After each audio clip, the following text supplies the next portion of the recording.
শাহরু রমাদান আল্লাযী উনজিলা ফীহিল কুরআন। রমাদান এমন একটি মাস যেই মাসে আল্লাহ রাব্বুল আলামিন কোরআনে কারীমকে নাজিল করেছেন।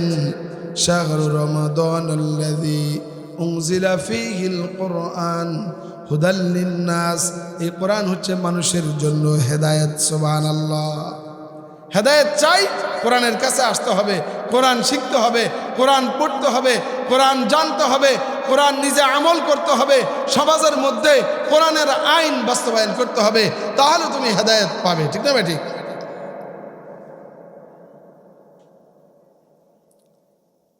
ওয়াবাইয়িনাতিম মিনাল হুদা ওয়াল ফুরকান। সত্য মিথ্যার অকাট্য দলিল এই কোরআন। কোনটা সত্য কথা, কোনটা বাজে কথা, কোনটা হক কথা, কোনটা বাতিল কথা, কোনটা আমল, কোনটা করলে নেক আমল হবে, কোন কাজ করলে বদ আমল হবে, এই জ্ঞান জানার জন্য যেখানে যেতে হবে সেটা হচ্ছে আল কোরআন, সেটা হচ্ছে কোরআনে কারীম, সেটা হচ্ছে কোরআন শরীফ, সেটা হচ্ছে কোরআন মাজিদ। আজকে কোরআন আমাদের মাঝে আছে? আছে কোরআন?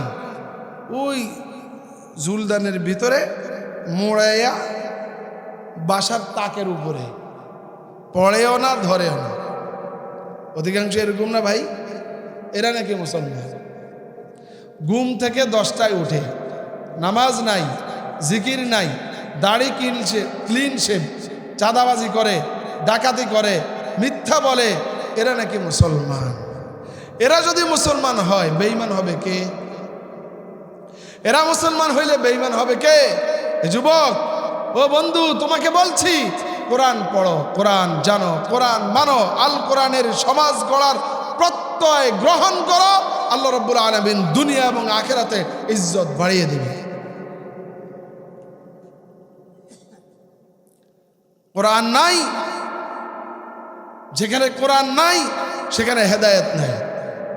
সেটা যত বড় মাজার হোক, সেটা যত বড় জুব্বাওয়ালা পীর হোক, সেটা যত বড় পাগড়িওয়ালা পীর হোক, কোরআনের সবক নাই, কোরআন পড়া নাই, কোরআনের বিধান মানুষকে জানানো হয় না, ওটা পীর নয়, ওটা পীরদারি, ওটা বেশদারি শয়তান।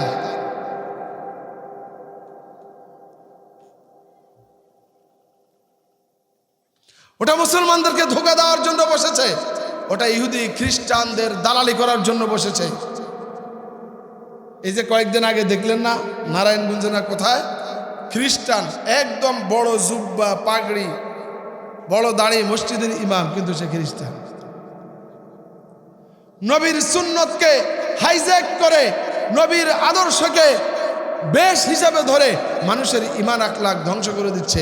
এরকম পীর আছে না নাই? এই যে আপনাদের পাশেই ল্যাংটার মাজার মতলবে আছে কিনা, কথা বলার আছে কিনা?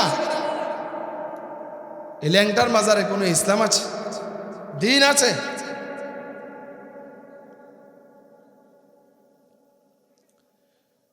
এই জন্য কোরআনে কারীম পড়তে হবে, আপনার সন্তানকে কোরআন পড়াতে হবে, কোরআনের সবক দিতে হবে, ওকে আল্লাহর সাথে পরিচয় করাতে হলে কোরআনের সবক দিতে হবে। ঠিক না ঠিক? ঠিক না ঠিক বলেন? কোরআন পড়বেন, প্রতিটা হরফে আল্লাহ রাব্বুল আলামিন 10টি করে নেকি দিবেন। ওযু অবস্থায় পড়বেন। হযরত আলী রাদিয়াল্লাহু তাআলা আনহু বলেন যে কমপক্ষে 25টা নেকি। নামাজে পড়বেন কমপক্ষে একটি হরফে 50টা নেকি। সুবহানাল্লাহ। কোরআন ধরবেন সওয়াব, কোরআন চুমা দিবেন সওয়াব। কোরআন যখন নিজে মানবেন, নিজের জীবনটা হয়ে যাবে আসমানের নিচে জমিনের উপরে সবচাইতে শান্তিময় জীবন। যেই ঘরে কোরআন আছে সেই ঘরে শান্তি আছে। ঠিক না বেটি? যেই ঘরে বাবা নামাজি, মা নামাজি, মেয়ে নামাজি, নিজে কোরআন পড়ে, ছেলে মেয়েকে কোরআন পড়ায়, ওদের ঘরের মধ্যে দেখবেন যে অশান্তি নেই, ঝগড়া নেই, মারামারি নেই, কাটাকাটি নেই, পরকিয়া নাই, জিনা নাই। ওরা ভালো মানুষ। এরকম পরিবার আমাদের সমাজে আছে না নাই? মানুষ হয়তো তাদেরকে একটু উপহাস করে, এরা মোল্লা, এরা সেকেলে যুগের, এদেরকে দিয়ে কিছু হবে না, এরকম বলে কি বলে না? আপডেট হতে হবে। কি হতে হবে? মডার্ন হতে হবে, ওড়না ছাড়া চলতে হবে। কি কোরআন, এই পুরান জিনিস পড়ে কোনো লাভ আছে? নাউজুবিল্লাহ বলবো না? আল্লাহ পাক কি বলেছেন? হুদাল্লিন নাস, একমাত্র শুধুমাত্র কেবলমাত্র হেদায়েতের কিতাব। কি বলেন? কোরআন শরীফ। কি কোরআন শরীফ? কোরআন পড়বো তো ইনশাল্লাহ, কোরআন পড়বো। আপনি যখন কোরআন আমল করবেন, কোরআন শুনবেন, কোরআন পড়বেন, আল্লাহ পাক কি বলছেন? ওয়াইজা তুলিয়াত আলাইহিম আয়াতুহু জাদাতুহুম ঈমানা। যখন কোরআন পড়বেন, আল্লাহ রাব্বুল আলামিন নিজেই বলেন তোমাদের ঈমানকে আমি আল্লাহ তাআলা বহু গুণে বৃদ্ধি করে দিব। বলেন সুবহানাল্লাহ। কোরআন পড়লে ঈমান বাড়ে, কোরআন পড়লে আমল সুন্দর হয়, কোরআন পড়লে চেহারা সুন্দর হয়, কোরআন পড়লে ঘরের মধ্যে বরকত আসে, কোরআন পড়লে ঝগড়াঝাটি দূর হয়, কোরআন পড়লে জাহালাত দূর হয়। আল্লাহ তাআলা রসুলের মদিনার যেই শান্তি আবহাওয়া, তা এই আপনার ঘরের মধ্যে কি হবে?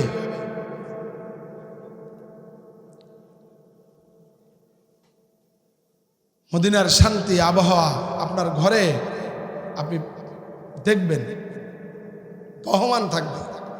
কোরআন নাই, কোরআন নেই জীবনে কোনো অংশে, তেলাওয়াতে নেই, আমলে নেই, কোরআন বাস্তবায়নের কাজে নেই, এই ধরনের মানুষগুলো দেখবেন চেহারা নষ্ট হয়ে যায়। ফজর যারা পড়ে না, চেহারা নষ্ট হয়ে যায়, দেখবেন খেয়াল করে। আর কালো মানুষ কুচকুচে, আমলটা ভালো, আজান দিলেই মসজিদে চলে যায়, প্রথম কাতারে নামাজে দাঁড়ায়, তাকবীরে উলার সাথে নামাজ পড়ে। এটা চেহারা কালো হলেও দেখবেন যে চেহারার ভিতরে এক ধরনের নূর ঝলক। ভাই মিথ্যা বলছে ভাই? যুবক, যদি তুমি আল্লাহ তাআলার কাছে যাবে, আল্লাহ তাআলার কাছে তো যেতে হবেই। কি বলেন? আল্লাহ তাআলার কাছে যেতে হবে না? তাহলে তুমি কোরআন পড়ো, তুমি নামাজ পড়ো, তুমি জিকির করো, তুমি বাবা মায়ের খেদমত করো, তুমি ওলামা ইকরামকে সম্মান করো, তুমি ইসলাম অনুযায়ী চলার চেষ্টা করো। দিন বুঝো আর না বুঝো, যারা দিনই কাজ করে, যারা কোরআনকে জমিনে প্রতিষ্ঠা করতে চায়, যারা জিকির করে, যারা কোরআন তেলাওয়াত অন্যদেরকে শুনাইতে চায়, যারা কোরআনে কারীমের তাফসীর মাহফিল করতে চায়, তাদের সাথে তুমি হয়ে যাও। তাহলে তুমি পরকালে এই কোরআনওয়ালাদের সাথে আল্লাহ তাআলা তোমার হাসর করে দিবে। এই কোরআনের মাস সামনে। কোরআনের মাস কই? কি মাস? রমাদান মাস। রমাদান মাসকে রমজান এই জন্য বলা হয়েছে, রমজ, র মিম ঝা, এই শব্দের অর্থ হচ্ছে জ্বালিয়ে পুড়িয়ে ভস্ম করে দেওয়া, ছাই করে দেওয়া। তার মানে হচ্ছে রমাদান এমন একটি মাস, যেই মাসে আপনি আল্লাহ তাআলার জন্য যদি রোজা রাখেন, তাহলে আপনার পূর্বের জিন্দগির যত গুনাহ আছে, সকল গুনাহ খাতাগুলো আল্লাহ তাআলা জ্বালিয়ে পুড়িয়ে ভস্ম করে আপনার আমল নামাকে পুত ও পবিত্র করে দেবে।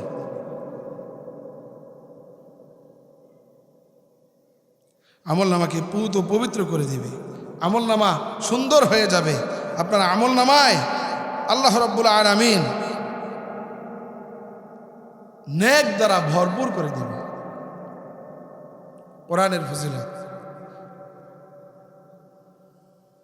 আল্লাহ রাব্বুল আলামিন বলেন, ইয়া আইয়ুহাল্লাযীনা আমানু কুতিবা আলাইকুমুস সিয়াম কামা কুতিবা আলাল্লাযীনা মিন ক্বাবলিকুম লাআল্লাকুম তাত্তাকুন। ইয়া আইয়ুহাল্লাযীনা আমানু, হে মুমিনগণ, কুতিবা আলাইকুমুস সিয়াম, তোমাদের উপর রমজানের 1 মাস রোজা রাখা ফরজ করা হয়েছে। কামা কুতিবা আলাল্লাযীনা মিন ক্বাবলিকুম, তোমাদের পূর্বে যত জাতি ছিল সবার জন্য আল্লাহ রাব্বুল আলামিন রোজা ফরজ করে দিয়েছিলেন। সুবহানাল্লাহ। লাআল্লাকুম তাত্তাকুন, যদি তুমি এই কোরআন, এই সিয়াম আদায় করো, এই ফরজ রোজা যদি তুমি রাখো, আল্লাহ রব্বুল আলামিন তোমাকে ফরেজগার বানিয়ে দিবে,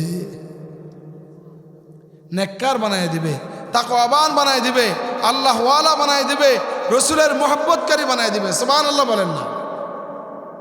এই রোজা আমরা রাখবো তো ইনশাল্লাহ? রোজা সামনে না? আল্লাহ তাআলা আমাদেরকে রমজান পর্যন্ত হায়াত বৃদ্ধি করে দেখ, বলেন আমিন। আপনি এই যে কোরআন পড়ার কথা বললাম আর যেই রমজানের রোজা রাখার কথা এখন বলতেছি, এই দুইটা আমল, আপনি কোরআন পড়বেন, কোরআন জানবেন, কোরআন মানবেন, কোরআন সমাজে প্রতিষ্ঠা করার চেষ্টা করবেন, এই আমল করবেন আর রোজা রাখবেন, এই আমল আপনি করবেন, তাহলে কিয়ামতের দিন কঠিন মুসিবতের সময় আমি আপনি যখন বিপদে পড়ে যাব, এই কোরআন এবং রোজা এই দুইটা আল্লাহ পাকের নিকট আমাদের জন্য সুপারিশ করবে। মুসলিম শরীফের হাদিস। সুবহানাল্লাহ বললেন না? আল্লাহর নবী বলেন, ক্বালা রাসূলুল্লাহি সাল্লাল্লাহু আলাইহি ওয়াসাল্লাম, আস-সিয়ামু ওয়াল কুরআন ইয়াশফাআনি লিল আবদ ইলা ইয়াউমিল কিয়ামাহ। আস-সিয়ামু ওয়াল কুরআন ইয়াশফাআনি লিল আবদ ইয়াউমাল কিয়ামাহ। আল্লাহর নবী বলেন, সিয়াম তথা রোজা এবং কোরআন কিয়ামতের ময়দানে যারা রোজা আমল করেছে এবং যারা কোরআনে কারীম তেলাওয়াত করেছে, এই দুই প্রকারের মানুষের জন্য বা এই ধরনের মানুষের জন্য এই দুইটা জিনিস সিয়াম এবং কোরআন আল্লাহ তাআলার নিকট সুপারিশ করবে। শুধু সুপারিশ করবে তাই নয়, তারা সুপারিশ করে আল্লাহ তাআলার জান্নাতে ওই ব্যক্তিকে নিয়ে যাবে। জান্নাতে যেতে চাই তো এক নম্বরে আমল করব কি? রোজা রাখবো। এক নম্বরে আমল কি করব? দুই নম্বরে আমল কি করব? কোরআন পড়ব। বলেন, সবাই বলেন, এক নম্বর আমল কি? রোজা রাখবো। বলেন ইনশাআল্লাহ। দুই নম্বর আমল কি? কোরআন পড়ব। কি করব? কোরআন পড়ব, বেশি বেশি কোরআন পড়ব। হাসরের ময়দানে আল্লাহ তাআলার নিকট কোরআন গিয়ে বলবে, রব্বুল আলামিন, যেই ব্যক্তিকে তুমি জাহান্নামের ফয়সালা দিয়েছ, আমি কোরআন তার ব্যাপারে সাক্ষী দিতেছি, এই ব্যক্তি কখনোই আমি কোরআনকে ছেড়ে দেয় নাই। সকালে পড়েছে, বিকালে পড়েছে, গভীর রজনীতে পড়েছে, 5 ওয়াক্ত নামাজে সে কোরআন পড়েছে। আল্লাহ, আমি সাক্ষ্য দিচ্ছি সেই ব্যক্তি তোমার কোরআনের মুহিব্বিন ছিল, সুতরাং তুমি তাকে আমি কোরআনের সাথে করে তোমার জান্নাতে যাওয়ার অনুমতি দাও। আল্লাহ রাব্বুল আলামিন কোরআনের এই আবেদনের কারণে ওই ব্যক্তিকে কোরআনের সাথে করে জান্নাতে পাঠিয়ে দিবে।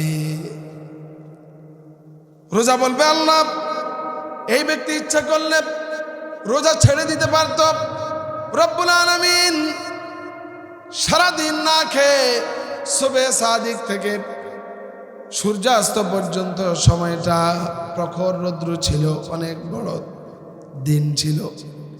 আল্লাহ ইচ্ছা করলে বাথরুমে গিয়ে সে খেতে পারত, ইচ্ছা করলে পানির নিচে ডুব দিয়ে খেতে পারত, ইচ্ছা করলে ঘরের ভিতরে সে লুকিয়ে এক রুমের ভিতরে খেতে পারত। আয় আল্লাহ, এই ব্যক্তি খায় নাই, তোমাকে ভয় করেছে, তোমার ভালোবাসা, তোমার ক্ষমার জন্য সে রোজা রেখেছে। আমি রোজা সাক্ষী দিচ্ছি সেই ব্যক্তি আমাকে পরিপূর্ণরূপে হক আদায় করে রোজা রেখেছে। আল্লাহ, তোমার নিকট ফরিয়াদ, এই ব্যক্তিকে আমি রোজার সাথে করে তোমার জান্নাতে যাওয়ার অনুমতি দাও। আল্লাহ রাব্বুল আলামিন বলবেন, যাও যাও, তুমি যেহেতু রোজা আমি তোমাকে সৃষ্টি করেছি, তাকে রাখার জন্য অনুমতি দিয়েছি, তুমি যেহেতু সাক্ষী দিচ্ছ যে সেই ব্যক্তি রোজাদার ছিল, আমি আল্লাহ তাআলা অনুমতি দিচ্ছি, তুমি রোজা তাকে জান্নাতে পৌঁছে দাও। এই জন্য এই দুইটি আমল আমরা বেশি বেশি করব। এই দুইটি আমল করলে এই আয়াত অনুযায়ী ফায়দা কি? আল্লাহ পাক বলেন, লাআল্লাকুম তাত্তাকুন, লাআল্লাকুম তাত্তাকুন, তোমরা ফরেজগারি অর্জন করতে পারবা, তোমরা খোদাভীতি অর্জন করতে পারবা, তোমরা তাকওয়াবান হতে পারবা। আজকের সমাজে মানুষের অভাব নাই, মানুষ আছে, আলেম আছে, হুজুর আছে, পীর আছে, মুত্তাকির অভাব নাই, দাবিদার, কিন্তু সঠিক তাকওয়াবানের যথেষ্ট অভাব। ঠিক না বেঠিক? সঠিক তাকওয়াবানের যথেষ্ট অভাব, সত্য কথা বলার মতো মানুষের যথেষ্ট অভাব। আল্লাহ রাব্বুল আলামিন বলেন, ওমাই ইয়াত্তাকিল্লাহা ইয়াজআল লাহু মিন আমরি ইউসরা মিন আমরিহি ইউসরা। যে ভয় করে আল্লাহ তাআলা তার কাজ সহজ এবং সুবিধাজনক করে দেয়। সুবহানাল্লাহ। আপনি আল্লাহকে ভয় করবেন, আপনার কঠিন কাজ আল্লাহ পাক সহজ করে দিবে। সুবহানাল্লাহ বলেন। আল্লাহ তাআলা আমল তাকওয়া যার বেশি, খোদাভীতি যার বেশি, সে কখনো মিথ্যা কথা বলবে না, সে সমাজে ফিতনা ছড়াবে না। তার গায়ে জুব্বা থাকুক, তার মাথায় পাগড়ি থাকুক, তার মুখে একগুচ্ছ বড় দাড়ি থাকুক, যেই রকমের থাকুক, যদি তাকওয়া তার ভিতরে থাকে তাহলে তার দ্বারা গুনাহ হবে না, ফিতনাবাজি হবে না, অশান্তি হবে না। আর যদি তাকওয়া না থাকে, বড় দাড়ি হলো তাকে দিয়ে ফিতনাবাজি হবে। যদি তার তার দিলের মধ্যে তাকওয়া না থাকে, মাথায় বড় পাগড়ি থাকে কিন্তু তাকওয়া না থাকে, আল্লাহ তাআলার ভয় না থাকে, তাহলে এই পাগড়িওয়ালা ব্যক্তিকে দিয়েও সমাজের মধ্যে ফিতনা সৃষ্টি হবে। আর যদি সেই ব্যক্তি বড় জুব্বাওয়ালা হয় কিন্তু দিলের মধ্যে যদি তাকওয়া না থাকে, আল্লাহর ভয় না থাকে, পরকালে এই কথার জন্য আমাকে জবাবদিহি করতে হবে, এই চিন্তা যদি না থাকে, এই জ্ঞান যদি না থাকে, এই ভয় যদি না থাকে, তাকে দিয়ে সমাজের কোনো উপকার হবে না, বরং ক্ষতি হবে। আর যদি দিলের ভিতর তাকওয়া থাকে, যদি হৃদয়ের ভিতরে আল্লাহ তাআলার ভয় থাকে, তাহলে এই মানুষটাকে যত কষ্টই দেখ না কেন, সে কখনো গীবত করবে না, সে কখনো চুরি করবে না, সে কখনো মানুষের ক্ষতি চাইবে না, সে কখনো মানুষের অকল্যাণ হয় এরকম কথা এবং কাজ করবে না। যদি দিলের মধ্যে তাকওয়া বসাইতে হয়, আল্লাহর নবী যেই দোয়া করেছেন সেই দোয়া আমল করতে হবে। আল্লাহুম্মা ইন্নী আসআলুকাল হুদা ওয়াত তুকা ওয়াল আফাফা ওয়াল গিনা। আপনি 5 ওয়াক্ত নামাজের পরে আপনি এই দোয়া পড়েন। আল্লাহর নবী তিনি বেশি বেশি এই দোয়া পড়েছেন। ফরজ নামাজের পরে রাসূলুল্লাহ পড়েছেন। তাকওয়া এই দিলের ভিতরে, এখানে তাকান, এই বুকের ভিতরে আল্লাহর নবী 3 বার হাদিস শরীফে বলেছেন, 3 বার আত-তাকওয়াউ হা হুনা, আত-তাকওয়াউ হা হুনা, আত-তাকওয়াউ হা হুনা। ও আমার উম্মত, ও আমার সাহাবীরা, তাকওয়া এখানে, তাকওয়া এখানে, তাকওয়া এখানে। মানে দাড়ির মধ্যে তাকওয়া না, টুপির মধ্যে তাকওয়া না, জুব্বার মধ্যে তাকওয়া না, পাগড়ির মধ্যে তাকওয়া না। তাকওয়া হলো তোমার হৃদয়ে, যেখানে তোমার মালিকের বসবাস, যেখানে তোমার আল্লাহর বসবাস, যেখানে তোমার আল্লাহ জমে থাকে, যেই দিলের মধ্যে আল্লাহকে জায়গা দিয়েছো, তাকওয়াটা সেখানে। সেই আল্লাহকে ভয় করে সমাজে ফিতনা হয়, ফাসাদ হয়, অশান্তি হয়, মারামারি হয়, কাটাকাটি হয়, ঝগড়া বিবাদ হয়, এরকম কোনো কথা বলবা না। কারণ তোমার দিকে তোমার আল্লাহ তাকিয়ে আছে। তুমি কি বলো আল্লাহ দেখেন, তুমি কি করো আল্লাহ দেখেন, তুমি কি শুনো আল্লাহ দেখেন। আল্লাহ তাআলা আমল করার তৌফিক দান করেন। যদি এই তাকওয়াবান হন, রোজা এবং কোরআন ঠিকভাবে পড়লে তাকওয়াবান হবে। আর এই তাকওয়া যদি হৃদয়ের মধ্যে আসে, তাহলে কি হবে? আল্লাহ রাব্বুল আলামিন সূরা তালাক এর 5 নম্বর আয়াতে বলেন, ওমাই ইয়াত্তাকিল্লাহ ইউকাফির আনহু সাইয়্যাতিহি ওয়া ইউযিম লাহু আজরা। আল্লাহ রাব্বুল আলামিন বলেন, যে লোক তাকওয়ার জিন্দেগি, তাকওয়ার নীতি, যে ব্যক্তি ফরজগারি অবলম্বন করবে, আল্লাহ তাআলা তার জীবনে যতগুলো পাপ হয়েছে সকল পাপগুলো আল্লাহ রাব্বুল আলামিন মিটিয়ে দিবে। সুবহানাল্লাহ। মানে পাপগুলো আল্লাহ তাআলা কি করবে? মিটিয়ে দিবে, তাকে বড় প্রতিদান দান করবেন।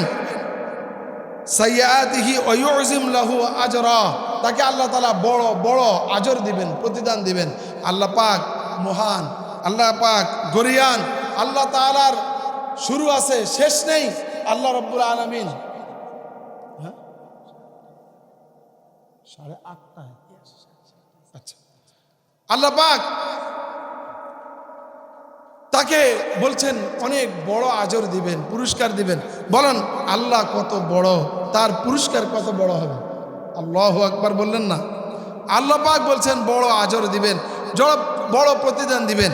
আমাদের দেশের কোনো বড় লোক, কোটিপতি আমাকে আপনাকে যদি বলে তোমাকে আমি পুরস্কার দিব, বেশি দিব, কম দিব না, তো যার 5 লাখ টাকা আছে, সে আপনাকে নেয় 5,000, না 10,000, না 50,000, অথবা নিজেকে ফকির বানাইয়া দিলে না হলে 5 লাখ টাকাই দিতে পারবে, এর চেয়ে তো বেশি দিতে পারবে না। বলেন তো আমার আল্লাহ তাআলার সম্পদের কোনো শেষ আছে?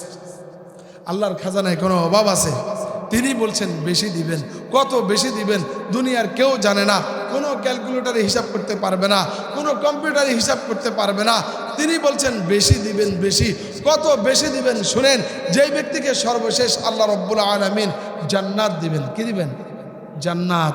একজন ব্যক্তিকে আল্লাহ রাব্বুল আলামিন শেষে, সবচাইতে শেষে, লাস্টে যাকে জান্নাত দিবেন তাকে দুনিয়ার 10 গুণের সমপরিমাণ 2টা জান্নাত দেবে। এত আস্তে দুনিয়া যতটুক, তার 10 গুণ পরিমাণ এক একটা জান্নাত। আল্লাহ তাআলা যাকে সর্বশেষ জান্নাত দিবেন তাকেও দুনিয়ার এই 10 গুণ সমপরিমাণ এক একটা জান্নাত, এরকম 2টা জান্নাত আল্লাহ তাআলা দিবে। তো বলেন তো এই বিশাল দুনিয়ার ভিতরে 2% জায়গা নিয়ে মারামারি করেন কেন? আপনি আমল করেন, তাকওয়ার নীতি অবলম্বন করেন, আল্লাহ পাক আমাকে আপনাকে কি দিবে?